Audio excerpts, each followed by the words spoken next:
orang tua kita yang masih hidup, sehat, kuat, anak-anak yang selalu mendoakan, keluarga yang sakinah, mawaddah, warahmah. InsyaAllah selalu kita semua yang hadir ini istiqamah dalam keimanan, dalam kebaikan dan ketaatan kepada Allah. Amin ya rabbal alamin. Baik Bapak Ibu sekalian yang berbahagia, beberapa waktu yang lalu kita membahas tentang Nu'man ibn Maqarrin al-Muzayyin, seorang sahabat yang memang dikenal sebagai pemimpin satu kaum, kelompok. Seorang sahabat yang mengajak satu kampung masuk ke dalam Islam, yang bernama Nu'man an-Nu'man ibn Maqarrin al-Muzayyin. Tinggal di perbatasan antara Mekah dan Madinah, tapi lebih dekat ke Madinah. Nama perkampungan tersebut namanya Muzayyin. Nah, perkampungan Muzayyin ini dipimpin oleh seorang pemuda, yang pemuda ini lebih mengedepankan akhlak, akal dalam berfikir. Satu ketika dia mendapat kabar bahwa Muhammad dalam perjalanan dari Mekah menuju Madinah, Yasrib. Kondisi Yasrib ketika itu orang-orang yang ada di Yasrib nih sudah mulai masuk Islam. Maka mereka sangat berbahagia menunggu keberadaan dan kedatangan baginda Nabi Muhammad sallallahu alaihi wasallam. Pada saat itu Nabi belum pemimpin bagi kaum-kaum Yasrib, belum. Pada saat itu Nabi hanya dikenal sebagai seorang nabi dan bukan pemimpin Yasrib ketika itu. Tapi bagi seorang tokoh besar di Yasrib itu bernama Abu Ubaid bin Salul, Abu Abdullah bin Ubay bin Salul, itu namanya. Bagi Abu Ubay bin Salul ini, kelak seorang nabi ini akan menjadi pemimpin. Maka menjadi kekhawatiran bagi dia keberadaan atau kedatangan Muhammad sebagai tokoh pembawa agama baru ketika itu. Menurut Abu Ubaid bin Salul, wah, ini adalah ancaman bagi diri dia sebagai tokoh ternama dan terkenal pada saat itu. Jadi Bapak Ibu boleh cek nanti Abu Ubaid bin Salul itu siapa. Abu Ubaid bin Salul itu tokoh masyarakat besar pada saat itu yang akan digadang-gadang menjadi pemimpin Yasrib. Ketika terjadi pergeseran dan pemilihan tokoh, maka ketika itu yang akan bakal menjadi calon kuat dan calon tunggal itu adalah Abu Ubaid bin Salul. Karena memang dianggap sebagai orang yang baik, secara kepemimpinan dikenal. Maka menurut Abu Ubaid bin Salul, keberadaan Muhammad, kedatangan baginda Nabi Muhammad SAW, menurut Abu Ubaid bin Salul adalah ancaman. Pada saat itu di tengah perjalanan, dalam perjalanan menuju dari Mekah menuju Yasrib, itu sudah diprediksi oleh seorang pemuda yang bernama Nu'man tadi, bahwa Muhammad ini akan melintas. Nah, satu ketika mereka sedang berkumpul, mereka sedang berbincang-bincang dengan tokoh adat, maka Nu'man ibn Maqarrin mengatakan kepada para tokoh-tokoh adat, tidaklah sampai kepada kita berita tentang Muhammad kecuali yang baik-baik. Tidaklah kita sampai kepada kita berita tentang karakter Muhammad kecuali kasih sayang. Itu yang disampaikan oleh Nu'man. Jadi orang-orang Muzayyin ini sudah tahu, sudah kenal dengan Muhammad, tapi kenalnya perilaku baiknya saja. Dan tak ada yang datang yang membawa berita tentang bahwa Muhammad ini jahat, Muhammad ini feodal, Muhammad ini pedofil. Tak ada. Mereka tahunya Muhammad itu baik. Mereka kenal Muhammad itu cerdas, kasih sayang, suka membantu, terlebih pada kasusnya orang buta, Yahudi yang dikasihi, yang disayangi. Itu kenalnya Pak. Maka apa kata Nu'man? Ini kita singkatin. Kata Nu'man, apa yang membuat kita tidak mau masuk ke dalam agama yang dibawa oleh Muhammad, sementara penduduk sebelah, penduduk Yasrib itu, mereka sudah lebih dahulu mengenal Muhammad dan masuk ke dalam agama Muhammad. Nah, di sini dia menjadi pertanyaan. Sehingga kata kaum-kaum tokoh-tokoh adat tadi, iya juga ya. Nah, itu bahasa sederhana kita. Jadi mereka berpikir, iya juga, kenapa kita tak masuk Islam? Kenapa kita tak masuk kalau memang itu baik? Kenapa kita tak mengikuti risalah dia kalau itu baik? Singkat cerita Bapak Ibu sekalian yang berbahagia, Nu'man kemudian berkata begini. Kata Nu'man, besok pagi yang mau ikut saya bertemu dengan Muhammad, kita bertemu di gerbang. Yang mau bertemu dengan Muhammad, kita bertemu di gerbang. Kemudian Nu'man dengan para sahabatnya besok paginya 10 orang di antara para sahabatnya Nu'man, berarti sama-sama muda, mengikuti jejak Nu'man, ingin berangkat. Apa kata ke sahabatnya? Insya Allah besok kami ikut. 10 orang ikut sahabat. Ternyata Bapak Ibu sekalian yang berbahagia, kemudian Nu'man mengatakan, yang mau ikut saya tunggu di gerbang. Besok paginya satu kampung keluar semua. Berkisaran lebih dari sekitar 400-an lebih. Ada yang menunggang kuda dan lain sebagainya, bersiap untuk mengikuti Nu'man. Ini bukan perang. Tapi bersiap mengikuti Nu'man untuk bertemu dengan orang yang dianggap tadi. Orang yang kok dikenalnya cuma baik saja. Maka ketika paginya sampai, mereka kemudian berangkat bersama menuju Madinah, Yasrib. Sampai di Yasrib, kaget, Abu Bakar kaget. Mengapa nih kayak ada mau perang gitu? Karena tentara banyak. Artinya mereka banyak bawa perlengkapan, termasuk Nu'man ibn Makarin itu sendiri sebagai pemimpin. Ketika itu Bapak Ibu, kondisi umat itu dalam perjalanan itu tidak mungkin tangan kosong. Tidak mungkin tangan kosong. Karena dalam perjalanan itu mereka harus bersiap dengan membawa senjata, akan bertemu dengan kelompok-kelompok penyamun dan lain sebagainya. Maka mereka harus bersiap. Tapi sebagai pemimpin dan termasuk yang ditokohkan meskipun dalam keadaan muda, otomatis dia sudah mempersiapkan segalanya. Nanti kita lihat siapa sebenarnya Nu'man ibn Makarin tersebut. Nah, kembali kepada poin tadi, sehingga Bapak Ibu, apa kata Abu Bakar, ada apa ini? Mau bertemu, kami pengen bertemu dengan Muhammad. Ketika bertemu dengan Nabi, Nu'man beserta semua jajaran, termasuk para pejabat-pejabat, artinya para tokoh-tokoh adat, menyatakan keislaman. Dalam catatan sejarah, satu-satunya satu kampung masuk Islam. Satu kampung masuk Islam tanpa terkecuali. Jadi semua daripada pengikutnya, semua daripada anggotanya yang dinahkodai oleh Nu'man ibn Makarin masuk ke dalam Islam. Ini pernah kita ceritakan di sini tentang Ustadz Fadlan Gramatan. Baik. Nah, sekarang Nu'man ibn Makarin ini siapa? Nu'man ibn Makarin ini adalah panglima perang yang ditunjuk langsung oleh baginda Nabi Muhammad sallallahu alaihi wasallam. Nanti turun temurun dia, turun temurun. Bapak Ibu sekalian yang berbahagia, di subuh ini kita akan membahas tentang perang yang disebut dengan Nahawan. Perang Nahawan ini salah satu perperangan terbesar dan perperangan final dalam sejarah Islam untuk menaklukkan kota terbesar, terkuasa, terkuat pada saat itu, Persia. Persia itu, kekuasaan Persia itu terbentang luas. Terbentang luas. Kekuasaan Persia itu bukan hanya Iran saja, bukan.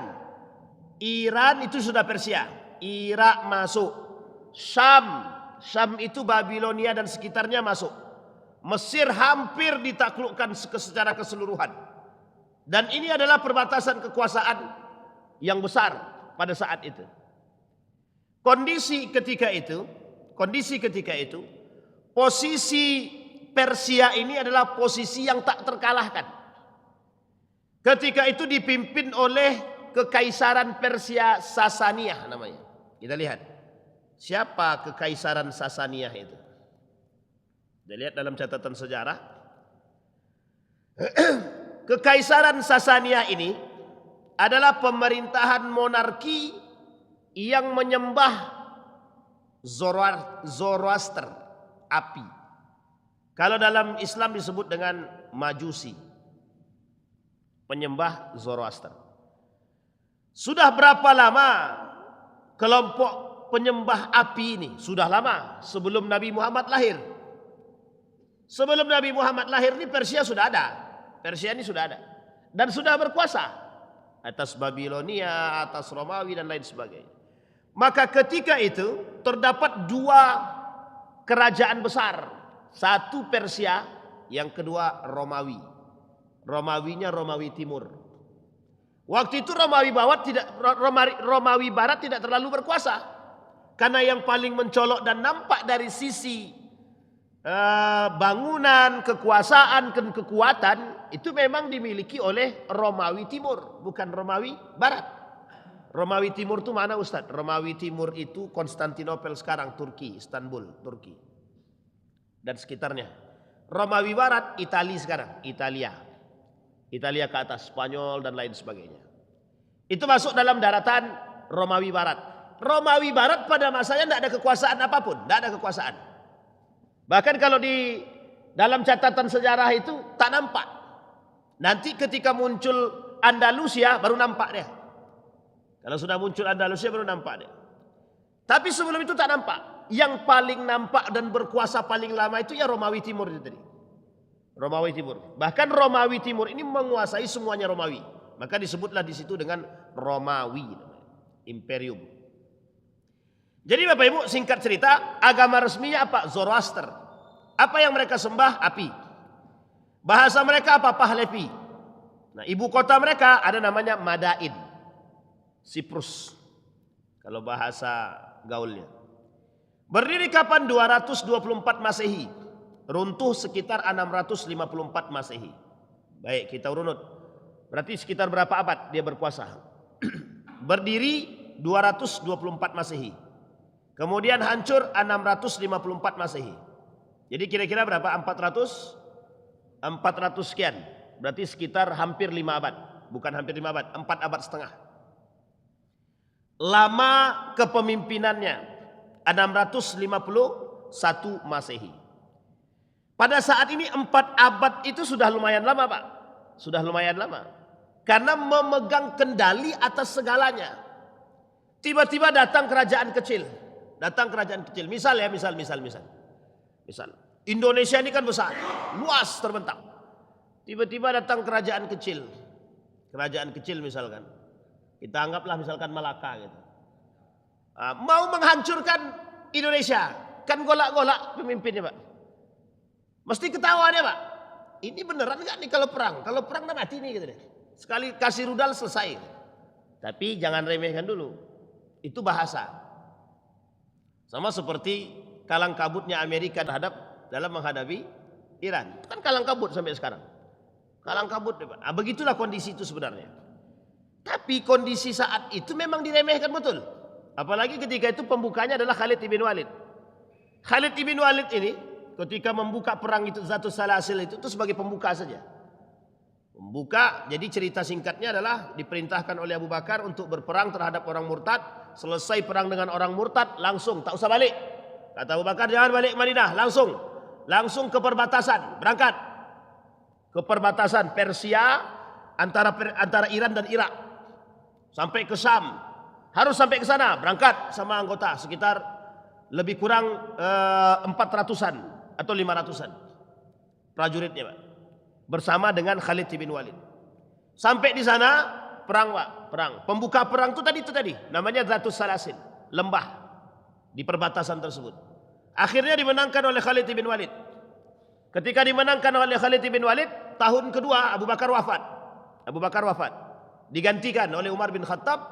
Ketika digantikan oleh Umar bin Khattab, Siapa namanya ini? Khalid bin Walid diganti oleh Umar bin Khattab, diganti oleh Sa'ad bin Abi Waqqas dalam perang Qadisiyah. Diperpanjang Pak perang itu. Pembuka kedua panglima perangnya Sa'ad bin Abi Waqqas. Ketika Sa'ad bin Abi Waqqas turun dalam perang Qadisiyah, menang. Akhirnya balik membawa berita. Berita yang dibawa adalah bahwa Islam menang. Ternyata tak sampai di situ.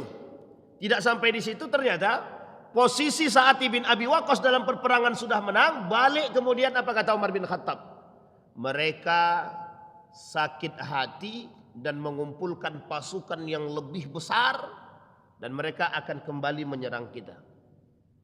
Bayangkan Umar bin Khattab dalam catatan sejarah ini apa ya? Insting pemimpin. Ini insting pemimpin. Jadi saking pahamnya Umar bin Khattab dengan strategi perang itu dan instingnya seorang pemimpin. Nah, ini penting untuk dipahami bagi para pemimpin. Instingnya seorang pemimpin itu kuat.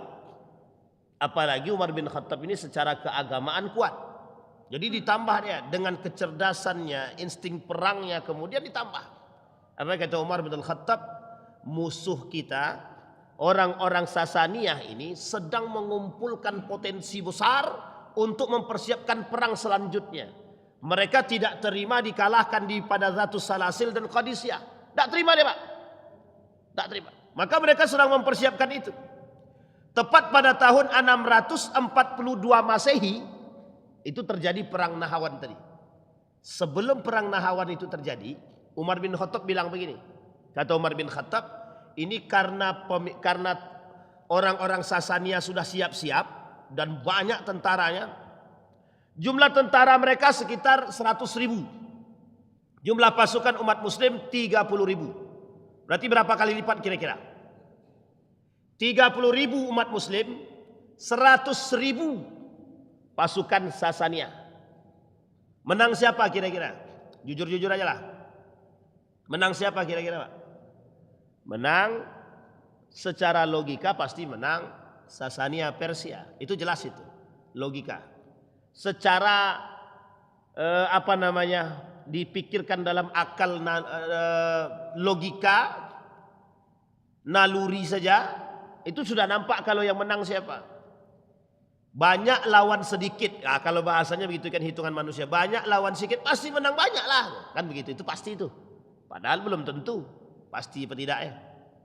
Banyak sekali perang-perang itu banyak lawan sedikit kalah yang banyak. Bahkan dalam catatan sejarah Islam itu belum ditemukan kekalahan Islam itu dengan jumlah yang banyak berperang melawan jumlah yang sedikit. Dan itu kalah yang sedikit tak pernah. Boleh cek dalam sejarah. Mana kecuali perang Uhud yang kedua. Itu pun yang kedua, bukan yang pertama. Hampir umat Islam itu pernah mengalami kemunduran, ada. Beberapa perperangan terjadi, itu umat muslim bukan kalah sebenarnya. Kalau dibilang kalah kita pun tak masalah juga. Tapi kondisi ketika itu memang sudah salah dalam strategi. Akhirnya mereka mundur. Tapi dalam satu sisi, kemenangan perperangan itu, sekian banyak perperangan dalam Islam itu, umat muslim menang, itu selalu jumlahnya sedikit, tidak pernah banyak. Selalu sedikit kemudian mengalahkan yang banyak. Nah, kejadian pada perang Nahawan sama. Ini perang lanjutan Persia. Maka kata Umar bin Khattab, aku harus turun. Kata para pejabat, sahabat-sahabat yang berada di sekitar Umar bin Khattab, jangan. Jangan, kata sahabat, jangan. Tidak usah. Kau cukup bertahan di sini, serahkan tampuk kepemimpinan kepada orang-orang yang kau percayai untuk berperang, yang menurutmu bagus. Ini uniknya. Mengapa Umar bin Khattab tidak memilih Khalid ibn Walid? Itu poin penting, Pak. Mengapa Umar bin Khattab tidak memilih Khalid ibn Walid? Sebenarnya kalau kita mau berbicara orang yang paling handal ketika itu sampai mendapat julukan tidak pernah kalah dalam perang, ya Khalid bin Walid. Khalid bin Walid. Ini penting banget ini kita pelajari, Pak. Mengapa Khalid bin Walid itu dikenal sebagai orang yang kuat dalam taktik, hebat dalam strategi perang, dan tak pernah terkalahkan. Sampai para sahabat mengatakan kalau Khalid berperang pasti menang. Maka kalimat inilah yang ingin dibuang oleh Umar bin Khattab. Khalid bin Walid bukan segalanya dan bukan satu-satunya. Maka perlu ada regenerasi pengganti sehingga Khalid ini tidak menjadi sesuatu figur yang terbaik dalam persoalan perang. Bukan berarti Umar benci dengan Khalid, bukan. Tapi Umar bin Khattab tidak mau ada umat muslim lebih atau berlebihan dalam memuji Khalid bin Walid. Apa yang dikhawatirkan? Apa yang dikhawatirkan? Sombong, asabiyah, syirik dan lain sebagainya. Khawatir berlebihan dalam memuji dan mengagungkan Umar bin Khattab. Maka dipilihlah, kata Umar bin Khattab, siapa kira-kira yang pantas menjadi pemimpin? Terserah kepada anda wahai Amirul Mukminin. Maka Umar bin Khattab mengatakan, bagaimana pendapat kalian jika aku memilih seorang pemuda yang bernama An-Nu'man ibn Makarin Al-Muzayyan sebagai pemimpin. Bukan kaum muhajirin, bukan juga kaum ansor. Bukan muhajirin, bukan ansor. Siapa dia? Ada orang yang lahir dari atau mereka datang dari kampung sebelah. Kampung sebelah cuma berbeda sedikit daripada Madinah. Apa kata pengikut-pengikut ini? Tepat, Amirul Mukminin. Orang yang kau pilih tepat. Meskipun muda, tapi punya keberanian yang kuat dan pemimpin kaum. Kenapa? Kehebatannya Nu'man itu berhasil mengajak satu kampung masuk Islam. Dan berhasil membuat kampung dia damai, aman dari kondisi, mohon maaf, penyamun, perampok dan lain sebagainya. Makanya Bapak Ibu, An-Nu'man ini sangat dihormati. Muda tapi berakhlak mulia. Nah, kita berharap generasi-generasi muda ini lahir seperti itu. Berani, gagah, punya sikap, mental bagus.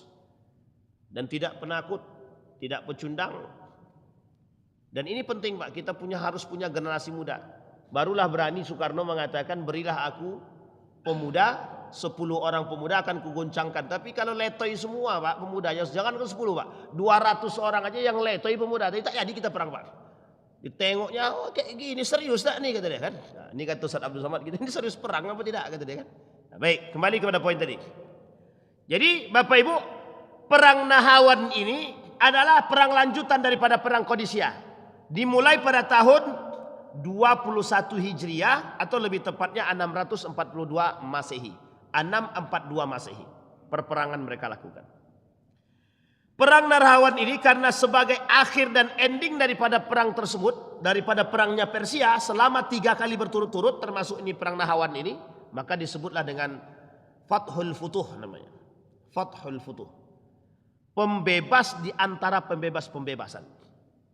Pembuka di antara pembuka-pembuka. Jadi kalau bahasa kitanya perang terakhir, perang terhebat, perang terbesar dalam catatan sejarah penaklukan Persia. Maka diakhirilah dengan perang Nahrawan namanya. Apa itu Nahrawan? Nahrawan itu nama tempat, lembah. Yang tempat tersebut namanya adalah Nahrawan. Dan berperangnya di situ, maka disebutlah dengan perang Nahrawan. Di satu daerah, di perbatasan, di dekat, masih dalam kawasan Persia, Iran, maka disebutlah dengan tempat tersebut Nahrawan. Nah, perangnya di situ, maka disebut perang tersebut perang Nahrawan. Tapi dalam catatan sejarah dikenal sebagai Fathul Futuh. Kenapa Fathul Futuh? Perang terakhir penentu. Kalau menang dia Persia, maka kekuatan Persia akan selalu bertambah. Tapi kalau yang menang Muslim, akhir daripada perjalanan kerajaan Persia, kerajaan Kekaisaran Sasania namanya. Sampai di sini bisa dipahami Bapak Ibu? Aman? Ini peradaban Islam. Ini sejarah. Dalam kaca peradaban ini Bapak Ibu, dalam sesingkat ini yang kita sampaikan ini, sudah tampak ya bagaimana karakter seorang pemimpin ya. Sudah bisa dilihat ya bagaimana karakter seharusnya karakter seorang pemimpin. Itu ditulis dalam banyak kitab. Dalam banyak kitab. Salah satu karakter pemimpin itu harus takut kepada Allah. Harus takut. Kalau pemimpin itu tak takut kepada Allah, boro-boro dia. Jangankan kalau sudah tak takut dengan Allah, jangankan manusia. Setan pun tak takut ya. Justru berkawan dia. Serius Pak. Kalau ada pemimpin sudah tidak takut dengan Allah, tidak menjalankan perintah Allah, justru mereka mengindahkan ultimatum dari baginda Nabi Muhammad SAW. Bahasa sederhananya itu pemimpin-pemimpin syaitan. Pemimpin-pemimpin yang bekerja sama dengan syaitan. Itu yang dikhawatirkan oleh Umar bin Khattab. Takut nanti akan muncul kesombongan dalam diri seorang pemimpin, termasuk pemimpin yang disebut dengan Khalid bin Walid. Mengapa ketika seorang panglima utusan dari kerajaan datang menemui Umar bin Khattab, dia tanya, mana istana pemimpin kalian, rumah pemimpin kalian? Datang dia ke Madinah mencari rumah pemimpinnya, khalifah. Dibawa oleh para sahabat ke rumah khalifah. Ternyata Umar bin Khattab sedang berbaring di atas pelepah kurma. Itu Umar bin Khattab. Kalau sempat Nabi lebih parah lagi Pak. Lebih parah lagi. Bapak Ibu boleh lihat ya dalam catatan sejarah, di mana rumah Nabi, tempat duduknya, tempat tidurnya beralaskan sofa terlembut, tak ada. Ya waktu itu tidak ada sofa, Pak Ustaz. Oke lah. Kalau tak ada sofa, carilah matras terbaik lah paling tidak. Ada enggak? Tidak ada Pak. Tidak ada. Bapak Ibu tahu Nabi itu kalau tidur, bangun tidur, itu setiap bangun tidur ya. Setiap bangun tidur itu di badan dia ini berbekas sudah. Itu bekasnya bekas pelepah kurma saja. Itu kalau dikaji lebih dalam sedih kita Pak. Kita tak mau sedih-sedih pagi ini. Ya Bapak Ibu ya. Itu Umar bin Khattab begitu dia. Pemimpin harus bisa punya sikap sederhana. Saya mau kasih tahu Bapak Ibu, bukan saya sedang memuji, tidak. Muhammadiyah itu salah satu syarat pemimpinnya harus memiliki sifat sederhana. Bapak Ibu boleh cek dalam catatan sejarah, mana di antara pemimpin Muhammadiyah itu yang memiliki, mohon maaf, yang tidak memiliki karakter atau sifat sederhana. Coba boleh ceklah. Di mana rumahnya pemimpin Muhammadiyah itu, pimpinan Muhammadiyah itu lebih besar, megah seperti istana. Gak ada. Padahal organisasi terbesar sekarang nomor 3 di dunia. Organisasi Islam terbesar nomor 3 di dunia. Coba cari organisasi mana yang terbesar di dunia Pak. Dengan mohon maaf. Kalau Bapak Ibu bicara masalah duit, itu 15 triliun tak bergerak. Tidak bergerak. Itu aset. Bisa dipahami Bapak Ibu ya. Kembali kepada poin tadi Pak. Jadi diajarkan sederhana. Makanya kalau Bapak Ibu tanya, ada seorang pemimpin di Muhammadiyah itu, pimpinan Muhammadiyah. Ya Allah, lupa saya namanya Pak. Itu tidak punya rumah Pak, rumahnya kontrak sampai mati, sampai wafat dia Pak. Di rumah kontrakan, tidak punya rumah pribadi. Ada Pak, saya lupa Pak namanya betul, lupa betul. Ya Allah, siapalah nama beliau itu ya Allah. Pokoknya adalah salah satu di antara para pemimpin tuh. Nanti kalau saya ingat saya kasih tahu. Namanya ini di ujung lidah, cuma tak keluar, itu aja masalahnya. Siapa namanya Pak? Sugeng. Oh bukan. Sugeng masih. Bukan. Haidar Nasir. Kok bisa lupa pula saya? Pokoknya lanjutlah Pak, nanti aja lah lagi tuh. Lupa saya betul. Baik. Nah, itu disebut dengan Fathul Futuh. Jadi pemimpin itu harus begitu, Pak. Jadi bukan pemimpin itu yang datang dengan mobil Mercy, tak perlu. Nabi kuda dan ontanya itu aja. Kuda dan ontanya itu aja. Sekalipun pimpinan, begitu aja. Ya waktu itu Pak Ustaz, waktu itu tidak ada mobil Mercy. Ya setidaknya jangan Mercy dicari di situ. Kan banyak onta terbaik di situ. Tapi tak begitu juga. Umar bin Khattab itu onta anaknya, kata Umar bin Khattab, potong onta nih kita makan bersama. Itu punya Ibnu Umar itu, anaknya sendiri. Kata anaknya, aku kasih makan sendiri, pakai duit aku. Nah, ini kata anaknya, aku cari ladang sendiri, tempat makan sendiri, tidak ada pakai duit negara, tidak minta sama bapaknya, sama sekali tidak. Beli sendiri semua sendiri, kerja, dapat duit pun kerja sendiri. Kata Umar bin Khattab, jelas punyamu lebih besar. Karena orang tahu engkau anak aku, gitu deh. Meskipun engkau bayar sendiri, beli sendiri, ketika engkau datang mencari tempat untuk makan, orang akan kasih engkau duluan. Kenapa? Engkau anak pemimpin, kata dia. Sampai sebegitu takutnya. Pernah dalam catatan sejarah Bapak Ibu, apa kata Umar bin Khattab? Jangan pernah libatkan anakku dalam urusan politik. Coba bayangkan. Padahal Ibnu Umar itu Pak, ketakutan Ibnu Umar dengan Allah itu kencang Pak, tinggi. Sampai-sampai Muawiyah mengatakan kalau Ibnu Umar tidak usah khawatir.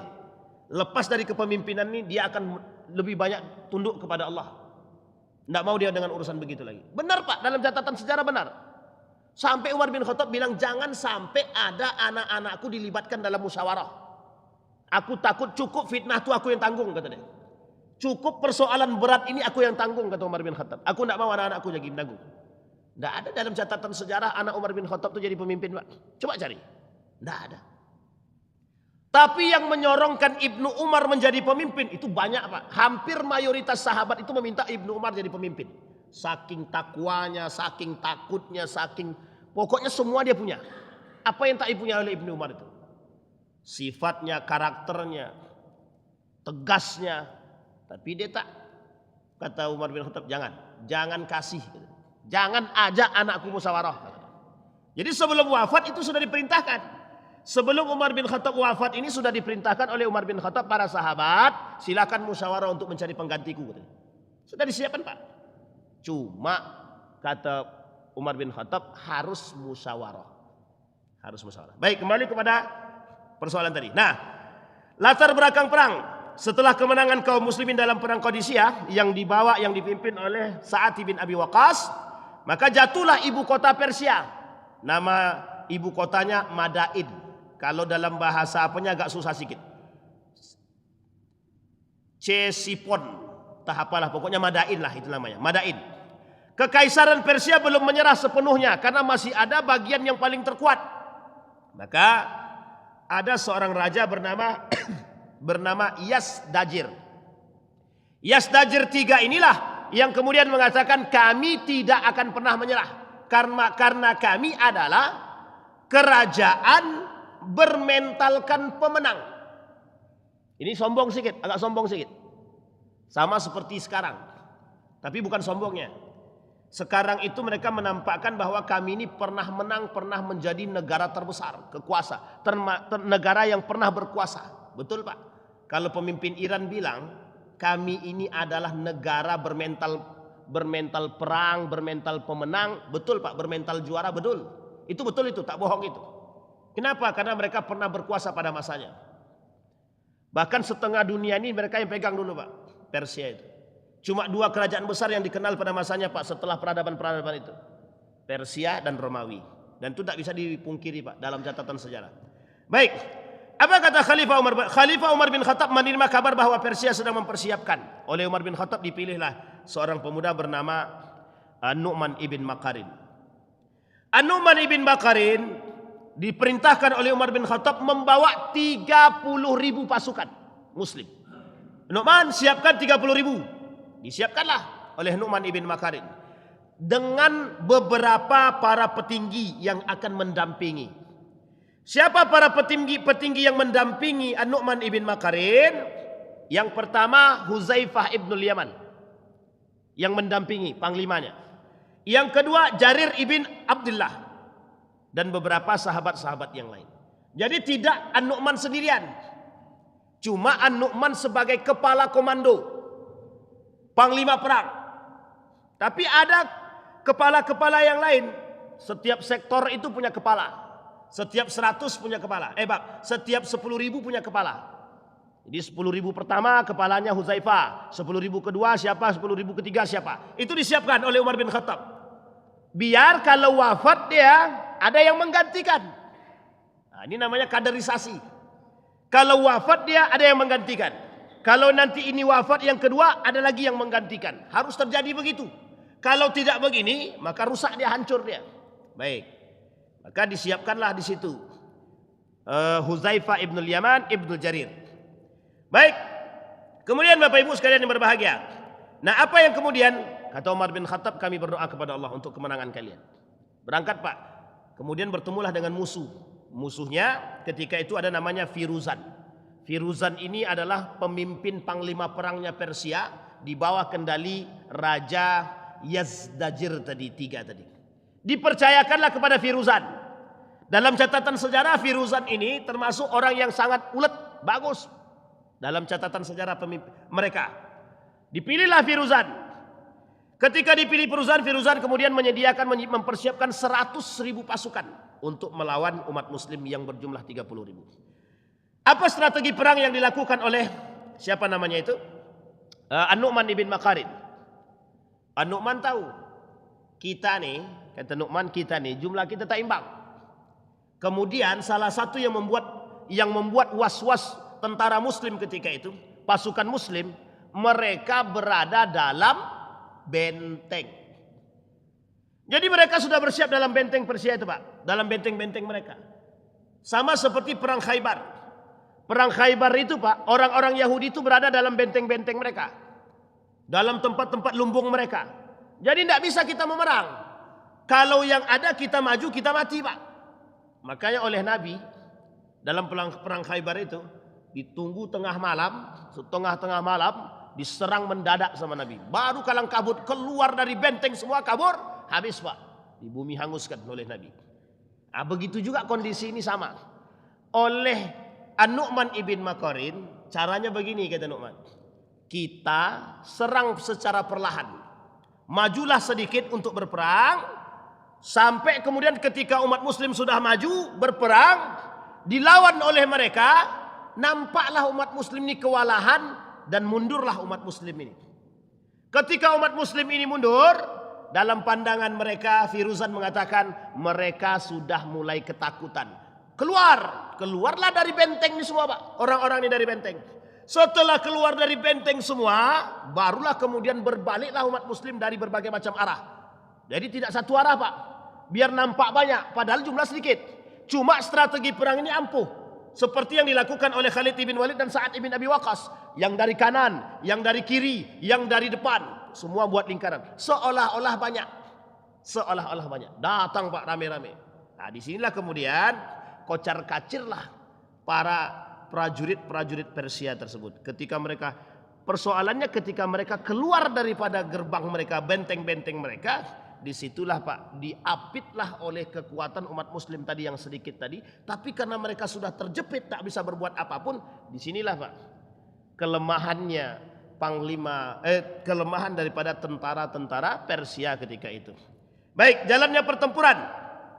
Panglima Muslim An-Nu'man ibn Makarin dalam perperangan yang sengit itu wafat, dibunuh, wafat dia. Tapi ada tapinya, kondisi umat muslim ketika itu sedang pada puncaknya.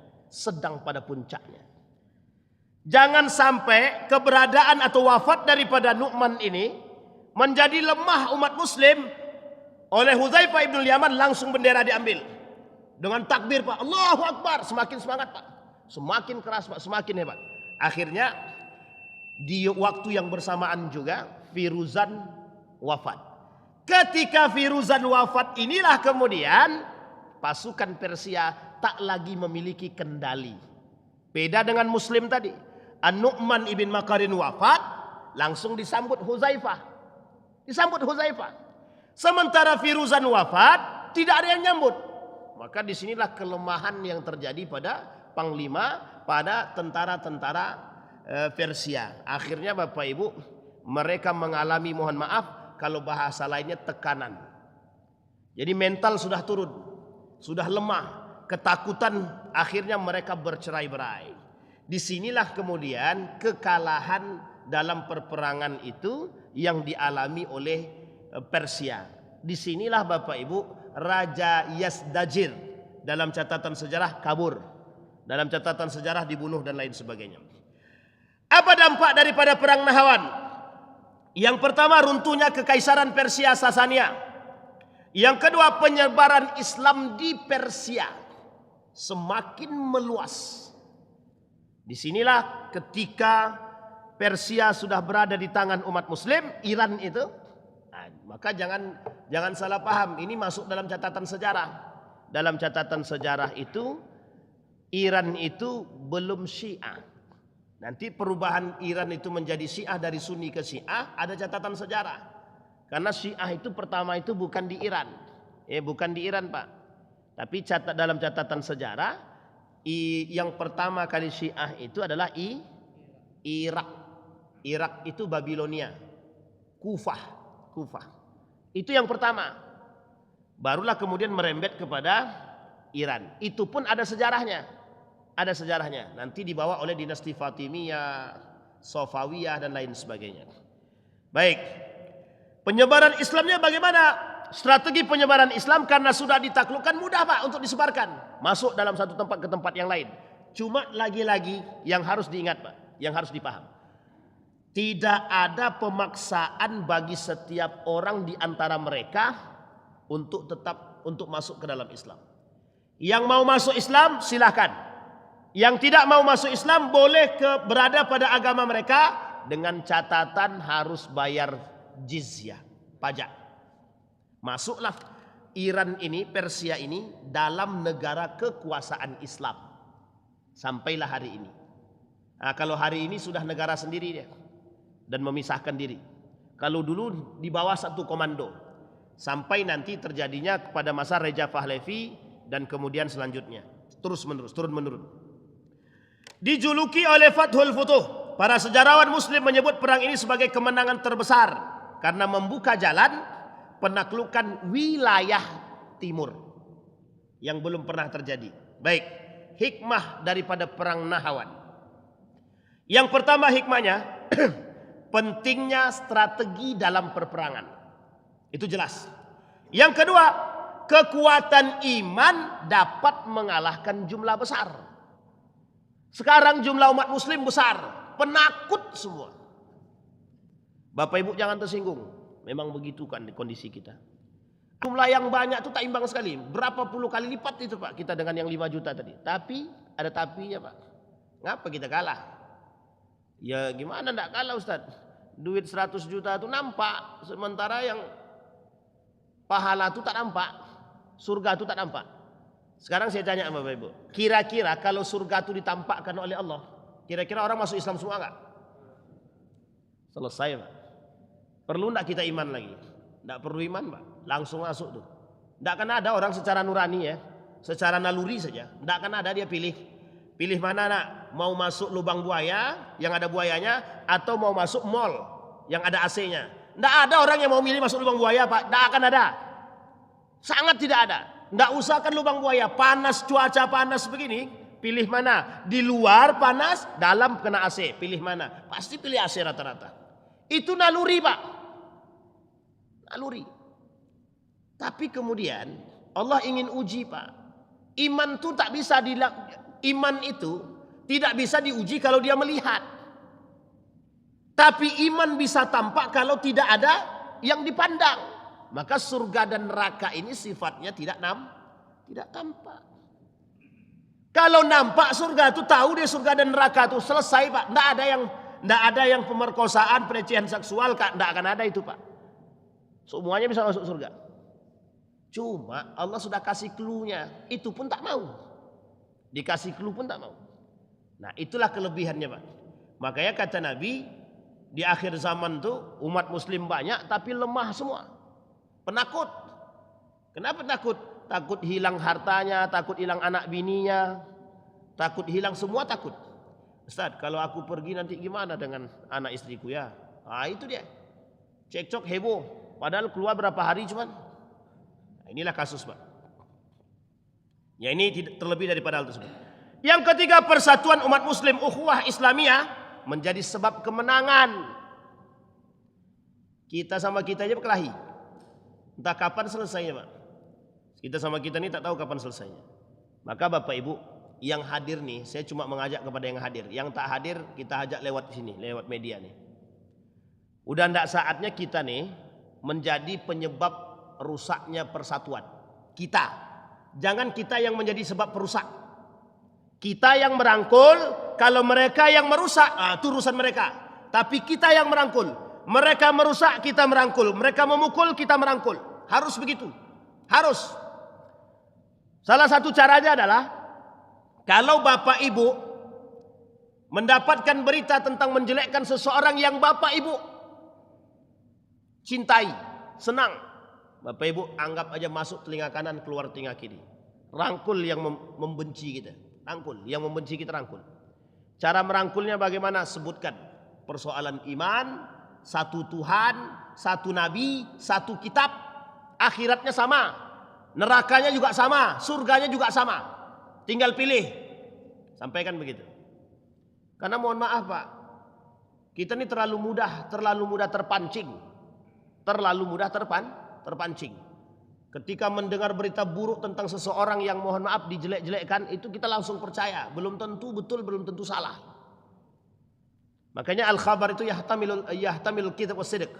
Kabar itu mengandung dua unsur. Bisa benar, bisa salah. Dan itu penting. Yang keempat, kepemimpinan yang amanah dan musyawarah sangat penting. Islam itu mengajarkan amruhum bainahum syura. Harus ada unsur musyawarah. Umar bin Khattab itu tak langsung memilih. Dia tanya, bagaimana menurut kalian? Pendapat kalian kalau aku pilih An-Nu'man ibn Makarin? Itu nanya Pak, nanya. Bukan langsung kata Umar bin Khattab, musyawarahlah kalian wahai para sahabat, cari pengganti aku. Kayaknya hidupku tak lama lagi. Dan jangan kalian libatkan anakku, kata dia. Itu Umar bin Khattab. Baik, tokoh-tokoh penting dalam perang Nahrawan. Yang pertama Umar bin Khattab sebagai khalifah Amirul Mukminin, Nu'man ibn Makarin, Huzaifah ibn al-Yaman, Yazdajir, Firuzan dan lain sebagainya. Peran Huzaifah ibn al-Yaman dalam perang Nahrawan sebagai salah satu panglima besar yang akan menggantikan An-Nu'man ibn Makarin. Mengapa harus ada? Alasannya sederhana. Biar umat muslim itu tidak kehilangan induk. Ketika An-Nu'man ibn Makarin wafat, umat muslim tidak kocar-kacir, tidak mentalnya jatuh, langsung disambut. Ada pengganti. Dan penggantinya harus sama setidaknya. Jangan lebih di bawah itu Pak. Kalau di bawah itu keimanannya habis Pak. Apa katanya? Misal. Di bawah Nu'man bin Makarin ini mentalnya, keimanannya tidak sekuat An-Nu'man. Aduh, pas diganti, ayo kita mundur kata dia. Pemimpin kita kalah kata dia. Mundur semua Pak. Tapi kalau dia pemimpin tersebut yang di bawah dia itu mentalnya kuatnya sama, berani mati, semangat jihadnya tinggi, oh mantap Pak. Baik. Kemudian gugurnya An-Nu'man sudah dalam perperangan. Menjaga stabilitas pasukan, itu dia perannya daripada Huzaifah ibn al-Yaman. Yang keempat peran Huzaifah, ikut menyempurnakan kemenangan kaum muslimin. Di bawah komando Huzaifah, pasukan Persia berhasil dihancurkan, panglima besar melarikan diri dan kemudian dibunuh. Kekalahan Persia di Nahrawan menjadi awal runtuh daripada total kekaisaran Sasania secara keseluruhan.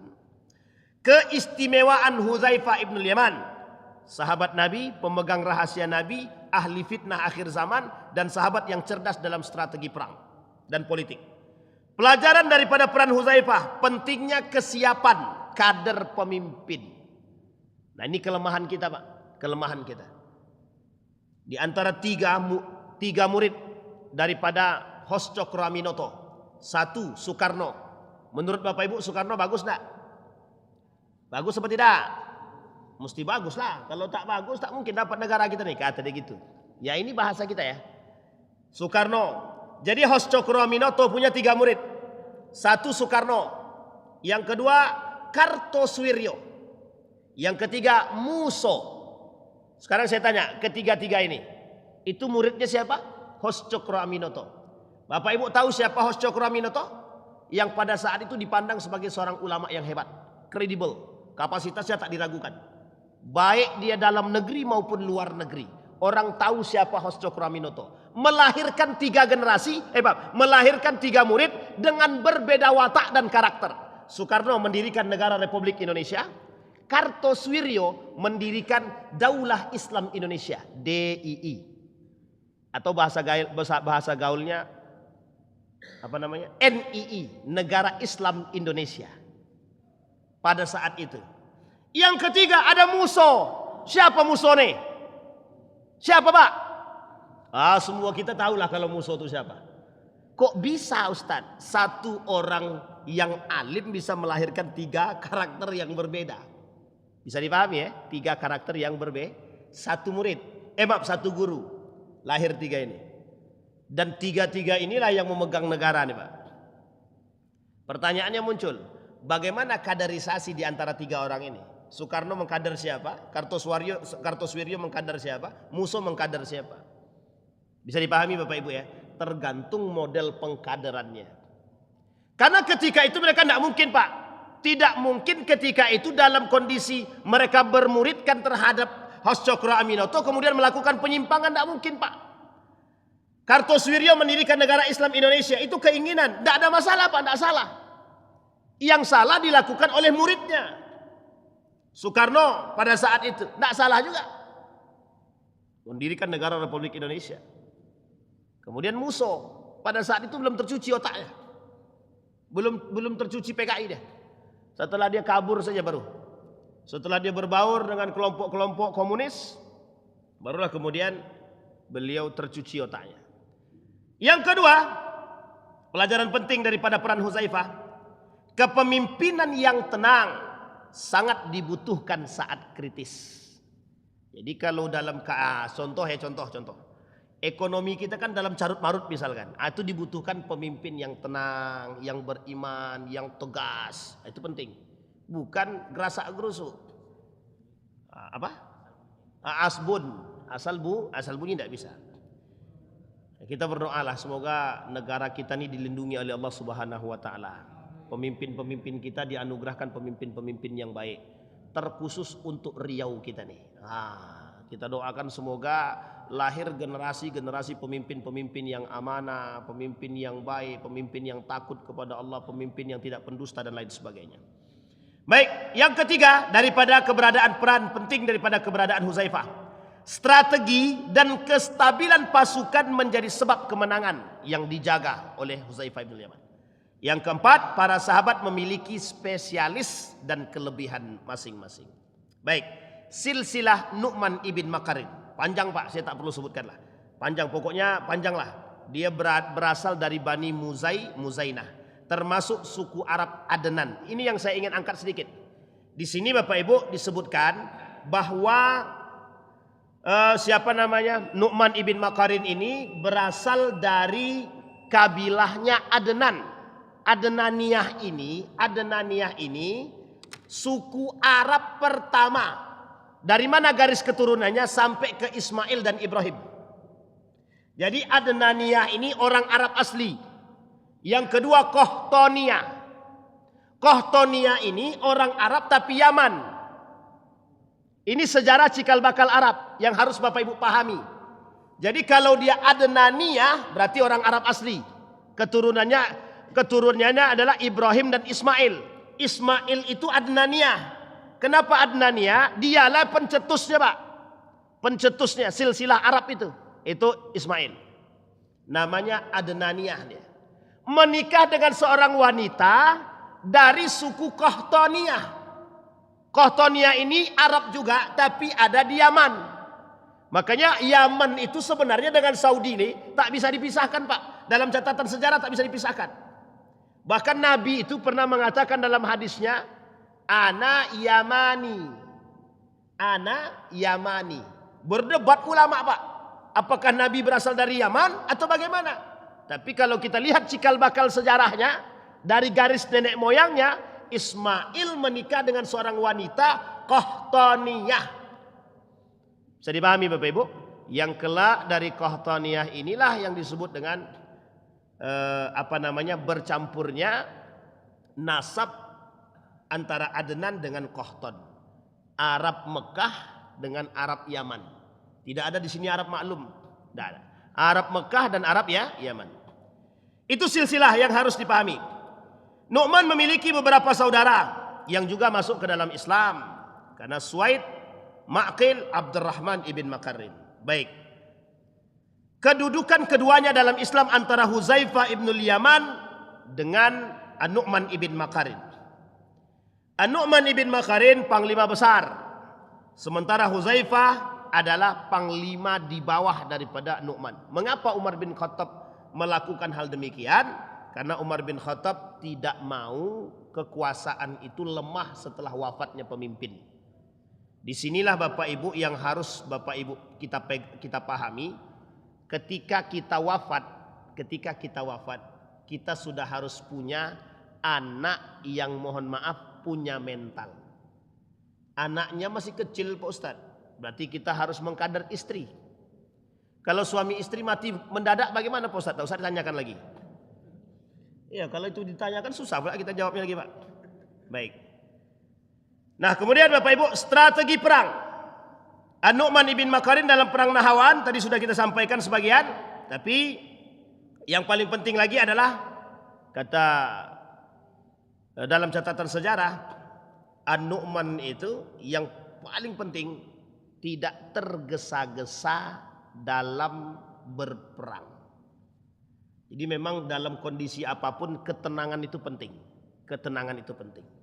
Bapak Ibu sholat tergesa-gesa itu sholatnya cuma ada 2 itu. Kalau tidak salah pasti salah banget. Iya Pak, mana ada orang sholat tergesa-gesa diterima? Coba cari. Al-ajalatu minasyaiton, tergesa-gesa itu bagian daripada setan. Nah masa bisa tergesa-gesa itu sholatnya betul? Allahu Akbar. Allahu Akbar. Tidak mungkin Pak. Tidak akan diterima itu kapan khusyuknya? Baik. Strategi yang kemudian yang lakukan yang kedua, tipu mundur. Pura-pura mundur, tapi kemudian lanjut. Pasukan muslim dibawa mundur dalam berperang tadi, seolah-olah mereka dikira kalah. Kemudian pada tahapan kedua mereka serang. Tahapan ketiga mereka kepung, habis. Disinilah kemudian yang ketiga, bagusnya siapa Nu'man ibn Makarin ini, dia tahu Pak, sebelum dia berperang itu dia sudah utus duluan, utusan untuk melihat medan perangnya. Nah, disinilah yang disampaikan oleh para sejarawan bahwa An-Nu'man ibn Makarin ini menentukan medan perang yang paling sempit sehingga bagi musuh itu mereka terjepit. Gimana caranya? Atau pandai-pandailah Pak. Yang tahu adalah medan perang. Kalau pemimpin tak tahu medan perang, kemudian diajaknya prajuritnya berperang, itu namanya bunuh diri namanya. Bunuh diri. Baik, serangan balik serentak yang keempat yang dilakukan oleh An-Nu'man ibn Makarin. Nah, ini jelas karena memang kalau tidak diserang kita ketiang, diserang orang. Sedang kalau kita diserang orang dengan jumlah yang sedikit kita kalah. Itu mesti Pak. Makanya An-Nu'man ibn Makarin strategi dalam berantem tuh Pak, strategi dalam berantem. Jangan tunggu lawan nonjok dulu, tonjok kita dulu. Kita nonjok dulu Pak. Kalau kita sudah nonjok duluan, mentalnya turun Pak. Cuma ada 2 kemungkinan. Kalau tidak mentalnya turun, kita dipukul habis. Itu aja lah. Baik, yang kelima, menjaga semangat pasukan. Yang paling penting kata Huzaifah ibn al-Yaman, menjaga semangat pasukan. Kalau dalam rumah tangga kita nih, menjaga semangat istri, anak-anak, itu pentingnya bukan main. Nah kalau dalam istilah pekan baru, maka wali kota kita nih satu harus punya semangat yang kuat dalam beragama. Yang kedua, misal ini contoh aja contoh. Jangan pula Bapak Ibu salah paham ya. Yang kedua, dia harus punya kader yang bagus. Yang ketiga, dia harus menempatkan orang-orang yang mengerti dalam setiap tempat itu. Sehingga maka apa namanya? Kalau tak salah ada istilah apa di Pekanbaru ini? Call itu apa namanya? Langsung telepon, satgas gitu ya. Pokoknya satuan terserahlah tahapan namanya satgas, tahap apa terserahlah. Yang jelas Bapak Ibu. Nah, di sini ada satu hal, poin terakhir sebelum saya tutup. Ada satu motivasi yang diberikan oleh Nu'man kepada semuanya. Satu, jangan pernah berhenti berjihad. Hidup nih jihad Pak. Hidup nih jihad. Oh, ini udah kayak apa aja Pak, langsung hening semua. Yang penting itu jihad. Kita hidup nih jihad Pak. Mencari duit, nafkah itu jihad. Tapi jihad yang dimaksud oleh An-Nu'man ibn Makarin, Anda harus punya mental berani mati dalam keadaan husnul khatimah dan syahid. Yang kedua, sekarang semua orang takut mati, sehingga tak ada lagi yang berani mati syahid, kecuali yang sudah atu-atu. Kami siap Ustadz, kata dia, berperang. Betul Pak, siap. Karena dia sudah, mohon maaf Pak, anaknya sudah selesai, sudah kerja, sudah punya anak lagi, sudah punya cucu dia. Maka kata atu-atu tadi, kami tak ada lagi hidup kami yang kami harapkan. Betul memang. Tapi kalau masalah itu berperang itu Pak, kita memang tidak meragukan. Tapi mohon maaf. Yang kita butuhkan hari ini itu anak-anak generasi kita. Makanya dalam yang hadir ini kan mohon maaf Pak, yang tua-tua semua. Kalau berbicara jihad agak susah juga kita sedikit. Ayo kita jihad tak tuh, ayo saat katanya. Cuma sampai di medan jihad ngos-ngos duluan Pak. Kita sudah sesak napas duluan. Itu motivasi Pak. Motivasi yang seperti ini tak bisa kita hindarkan. Harus kita tanamkan dalam diri kita. Nah kemudian Bapak Ibu, harus ada sifat sabar dalam berperang. Nah, kita sekarang ini sedang berperang. Kunci akhir kata Nabi, bersabar. Isbiru, isbiru. Bersabarlah kata Nabi, bersabarlah. Kondisi kita sedang dalam carut marut, maka yang bisa kita lakukan karena kita tidak memiliki kemampuan yang lebih. Satu yang harus kita lakukan, tetap menyuarakan kebenaran.